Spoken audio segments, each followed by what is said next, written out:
සුපිරි නගර දෙකකට මැදිවුඩු සුන්දර ගම්මානයකට තමයි අපි ඇවිල්ලා ඉන්නේ. ඉතින් එක් පසකින් ගාලු නගරය අනිත් පසින් සුපිරි නෙළුව නගරය. බොහොම සුන්දර පරිසරයක් විදේශිකයන් සහ දේශීය සංචාරකයන් ගොඩක් වෙන පරිසරයක්.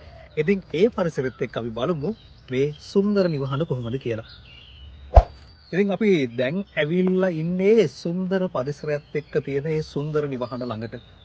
අවටින් කුරුණාද හැන මේ සුන්දර පරිසරයක් විදන කාමර 4කින් නාන කාමර 2කින් ජල විදුලි සියලු පහසුකම් ඇතිව අලංකාර වූ නිවාවකින් යුතු පහළ පද්ධතියක් තියෙන තවත් පුංචි පුංචි වැඩ ටිකකින් පදිංචි වෙන්න පුළුවන් සුන්දර නිවහනක්.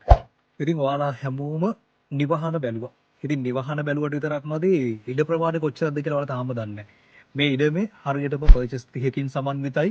ඔප්පු ගැන කතා කරොත් සින්නක් කර ඔප්පු. ඉතින් පහසුකම් ගැන කිව්වා නිවහන ගැන ඔයාලා දැක්කා. දැන් ඔයාලට පුළුවන් අපි යටින් දුරකථන අංකය සඳහන් කරන්න. ඉතින් දුරකථන අංකයට දැම්ම ඇමතුමක් දීලා මේ නිවහන ඉක්මනින්ම ඔයාගේ කරගන්න.